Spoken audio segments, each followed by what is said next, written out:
Hi guys, ArchieLuxury channel, Paul Pluto channel, ArchieLuxury corporate. Today I'm doing the vlogs, ArchieLuxury vlogs. Vlogs, fuckers, vlogs. And I gotta tell you the truth there. I've got a really good friend of mine who's off the deep end. He's flying into the sun. This guy's flying into the sun. And he's been a really good friend of mine. I've cared for him. I love him. I love him to death. He's gone nuts. He's hit 50 and he's gone off the rails. When you say, how do I know he's gone off the rails? Well, he's turned into a drunk. He's drinking too much. He won't listen to any advice.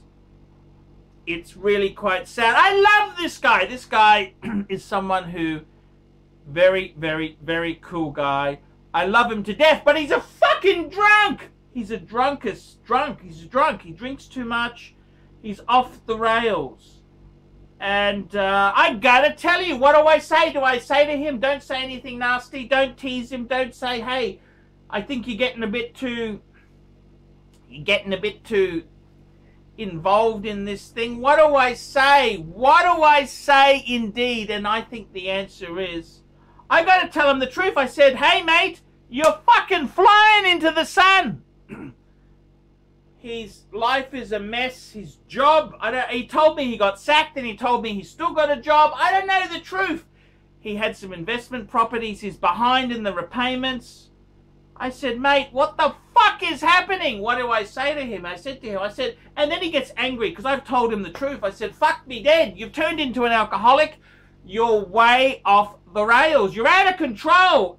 I said to him, please, I'm not telling you this to tease you or make fun of you. I said, man, slow down. I'm a good friend. I'm just trying to tell you, you're fucking off the rails. You were so far off the rails, it's not funny. And I said, man, you gotta fucking slow down. You're gonna fucking, this is just terrible, terrible. And I want to know, do you tell someone the truth if they're doing really stupid fucking things? Do you say to them, hey, I'm a bit worried about you? Or do you just, oh yeah, that'll be okay. Yeah, I don't give a shit. I like to be honest and truthful. That's kind of what I like to do. And I gotta be honest with you there. The world is a hard place at times. I know I've had mental depression. I've had the depression. I've had everything that's gone. And I gotta tell you, it's tough. It's tough. It's tough. It's tough. It is hard. It's hard. It's hard, okay? It's very hard.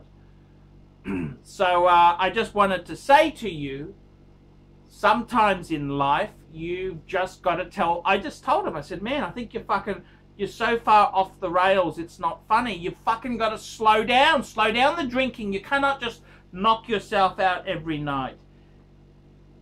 You've got to fucking slow down. I said, I love you to death. He did so much for me. He's a very generous guy, lovely guy. I love him. But fuck, if you're gonna do things that I can see you're harming yourself, do I tell him you as a friend, or do I just gloss over it? And you know, I like to be honest.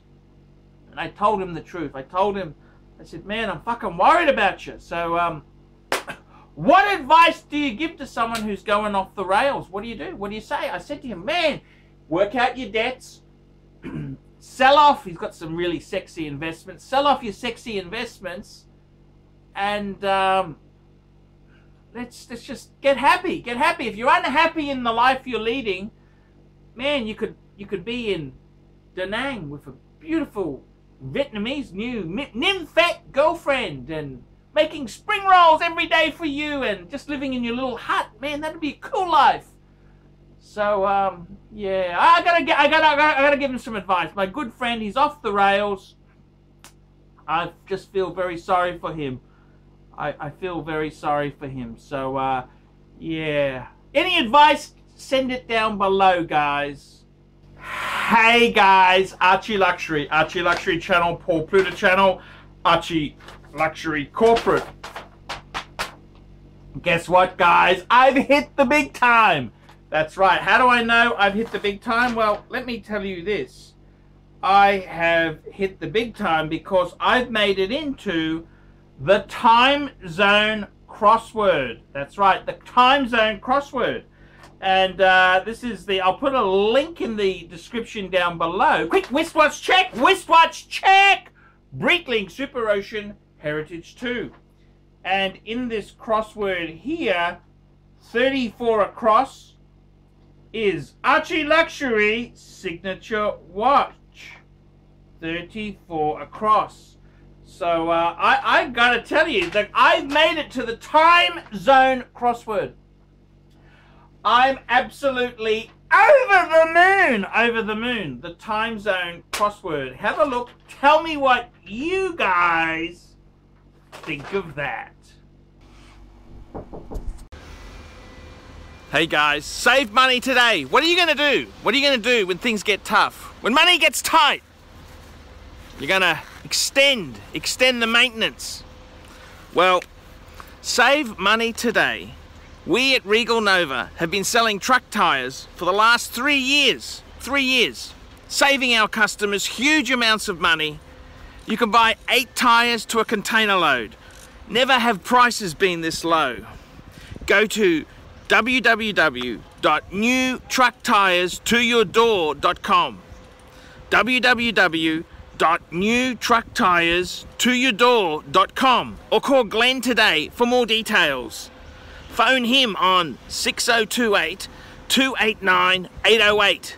6028 289 808.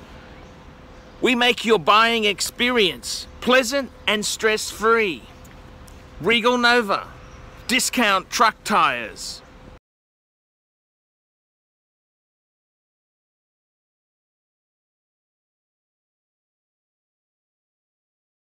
Thing is, Dave, the problem with watch people, it's simple. They're in a hobby where they don't have enough money to actually buy the stock. Okay, so they are short of money. They are short of moolah. Okay, so you got people who are overstretching for something that they want. So there's all this emotion.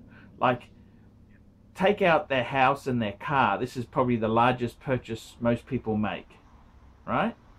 So that if they've got a family or a wife, they don't have much money left over. Once you take mortgage out and a car payments, there's not much money left over. So these are seriously a luxury item. These are not necessities. Watches are luxury items that you need a lot. They're a very expensive hobby. You're never satisfied with one watch, are you? You want to have a collection. You want a few. You want a GMT, you want a chrono, you want a sub diver.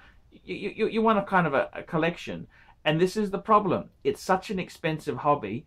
People need to do things to fund it, to facilitate. There's shortcuts. And one of the ways to shortcuts is to be a cunt. Average watch people on the forums are just, they will sell their own grandma for $10 more. There's no morals whatsoever. They're just absolute fucking shits. They will double cross you. They will pressure you. They will use any tool. It's like an alcoholism, right? Alcoholism doesn't mean you belt your wife, right? But what it does is you've already had those feelings to bash your wife up. Alcoholism just lowers the barriers. Does that make sense?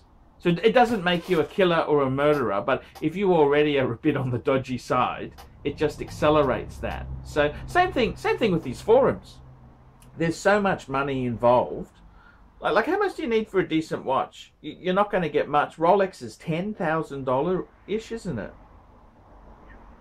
Like even a Milgauss, you know, my Milgauss, normally you'd be paying high 7s, 8, wouldn't you, for a Milgauss, right? So that's a lot of money to most people. It's a quality second-hand car, isn't it? 7,000 or 8,000 Aussie is a quality car. So it's a lot of money. They can't afford it. They're often overcommitted. They've got an extra credit card they didn't tell their wife about. They're under pressure. And it's also ego. It's ego that's pushing them to buy the next watch, the next horological piece. All ego.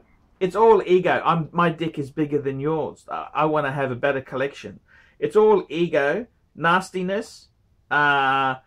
It's really That's why watches are such a men's sport, because men can be just nasty, materialistic fuckers. You see, that's what it is. It's a huge hobby because they can say, I got a bigger dick than you. I got a better collection than you. That's what it's about. And they will fucking stiff you. There is no loyalty or honour amongst thieves. They're a bunch of turds, really turds. And it's no wonder you're dealing with people's emotion. Like, good customers, me and you are good customers. If we say we buy something, we buy it. These guys pull out at the last minute. They want to do a swap. They want to do this. They're really not good, honourable people to do business with. A lot of these watch people are just, they got champagne tastes on a beer budget. Mr. McSwarren, a matter that we've raised before, and that is the Pluta matter, which seems to have fallen over, according to reports there. Are you satisfied with the way that matter has been handled? Oh, frankly, no. Only in this sense, procedurally. You're aware of there being a mistake. It's easily done, we know, but it's not a good look to issue a notice to appear that is returnable on a holiday. That happened twice, I think. And then subsequently on a Sunday, I think. A Sunday. Anyway, the matter came on, as you know, last week, and it was effectively the prosecution offered no evidence. We've just got the transcript, we're reviewing it, but essentially the reason for it was that the main witness, and bear in mind that the offence charge was revealing the fact that Mr. Pluta had been summoned to a coercive hearing at our premises. That's a confidential process. People who are summoned are warned about that they shouldn't be talking about it. When they come in for the hearing, they're told directly that they can't discuss it with anyone except their lawyer, for good reasons, to preserve the integrity of the investigation. The allegation is that he then went and discussed the fact that he'd been called in and had the notice, and showed the notice to a person who was then working at Queensland Rail. That person had given a signed statement to the prosecution, was the basis for the prosecution, and as it turned out, that person did not remain cooperative. Ultimately, did not turn up on the court date, and regrettably, it transpired that despite many attempts to contact him by way of text messages, emails and so forth, phone calls that weren't answered, he remained uncooperative. The prosecution applied to adjourn the matter to pursue him and get him to court, and the magistrate inquired about whether he'd been properly summoned, which, as you know, means he's compelled, and if he doesn't turn up he can be subject to a warrant to bring him before the court.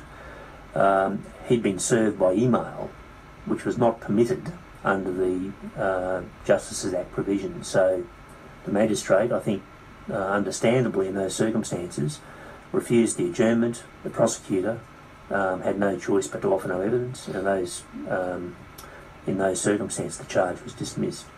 We're reviewing all those circumstances from a whole lot of different perspectives, but that's the facts essentially as we know them currently. It just strikes me that on the day of the hearing, the prosecution must have well been aware that their primary evidence was not going to attend. You say that there have been emails, text messages, phone calls and all of those things, and yet on what now seems to be the third return date for a prosecution of this matter, they then offer no evidence, irrespective of the rights or wrongs of either the person who's the subject of the prosecution. It does seem to me to be a real failing, if I can put it that way, in terms of following the prosecution, understanding what's going on. Do your officers monitor the prosecution, because this one was not carried out by you, it was carried out by police, or was it carried out by DPP? No, it was by police. It was a simple offence under our Act. And then, so it went in the ordinary course. After we charged Mr. Pluta, the brief went to the QPS, the Police Prosecution Service, and the police prosecutor was handling it. I agree with everything you've said, except one small point. That is that we knew, or must have known, that the witness was not going to turn up.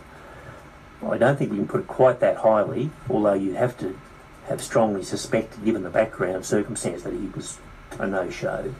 But if you have no contact with him and can't otherwise force him to come to court, you're sort of stuck with that, and it only comes to a head on the day that he's supposed to appear. So the issue I'm more concerned about is the belief that he'll be served by email. That's a failing, it seems to me, on the face of it. Yes. As being just wrong in law.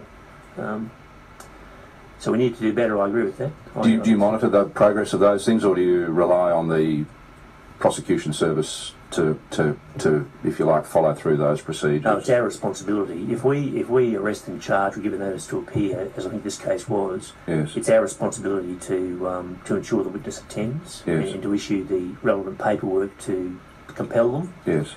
That's ordinarily the job of the police officer who charges the individual. So in that case, it's our responsibility. Yes. When we accept it's our problem, okay, our fault. Thank you.